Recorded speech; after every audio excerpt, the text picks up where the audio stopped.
Hey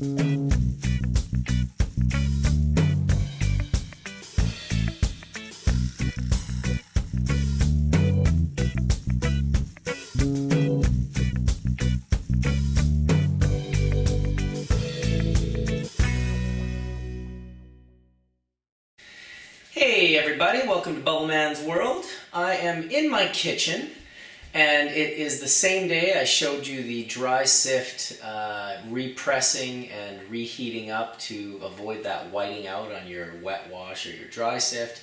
If it's dry sift, it's a guarantee that it's moisture pulled out of the air. If it's wet wash, it's a little trickier. It could be moisture that you left trapped in there, or it could also be properly dried bubble that sucked moisture out of the air through the humidity. So, what I'm doing now is, I was going to make myself a pizza.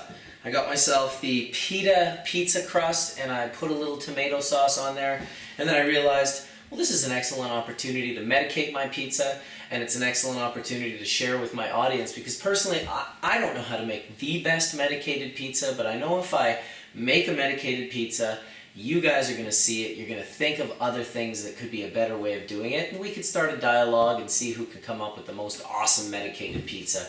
So I'm doing the old standby that John and I have done in the past. I've got my dry sift right here. I got a couple grams of it actually. I won't be putting that much on, but I'm going to sprinkle it quite nicely. I've got my crushed garlic and a little bit of pineapple, and then the key is the mozzarella cheese. So rather than put this thing in the oven for 8 minutes or 5 minutes, which I could easily cook at 400, 420 degrees, I know John's favorite temperature, because I haven't decarboxylated the dry sift, I'm going to put it in for a longer period of time on a lower heat. So I'll probably take about 12 to 15 minutes to cook this pizza. And I've noticed from the few times that I've done it that the dry sift becomes a lot more active, and for whatever reason the cheese is an incredible carrier. It's a real good fat. It really gets it into your system. You feel it almost immediately.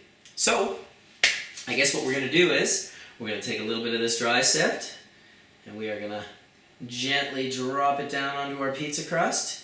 So I've probably put, so far, maybe 1/4 gram. I'm not looking to get destroyed, so I'll probably just put about 1/2 gram on this pizza, and well, it's still going to be quite active, that's for sure. So, a little bit of this, a little bit of that. I also take a little bit of the crushed garlic and do the same thing. Drop it down on that pizza. And just, there we go. Drop that down. My pizza's going to be pretty simple today. Sometimes I make them fancy, sometimes I make them simple. This one's going to be pretty simple. Pineapple and cheese and dry sift. So the dry sift was, oh geez, I think it was Barb. I'm pretty sure. We'll get this all on there. Our mozzarella cheese, which is going to activate that sift for us. Sitting in that sauce. We'll get this into the oven for a nice slow cook. I will show it to you guys when it comes out of the oven. So stay tuned.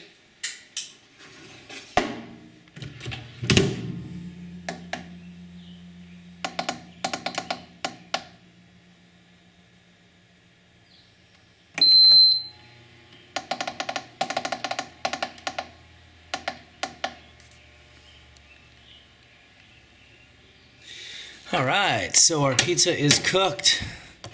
Took about 15 minutes or so. Nice and crispy. Delicious. All right, so let's take that outside.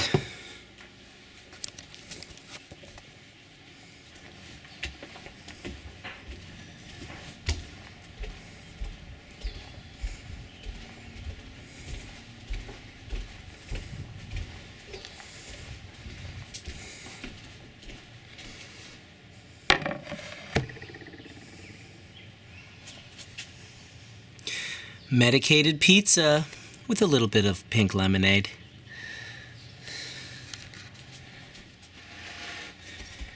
Alright, so I think that was a great idea. I've got my medicated pizza. I've already consumed some infused coconut oil today about 3 or 4 times. Nothing to give me full effects as I'm inhaling through my vaporizer for those things.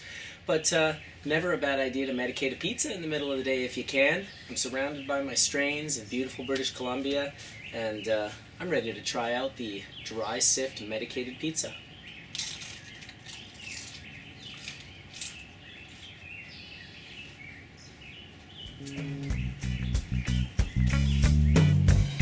Thanks for watching, and I hope to hear about your medicated pizza recipes on Bubbleman's World.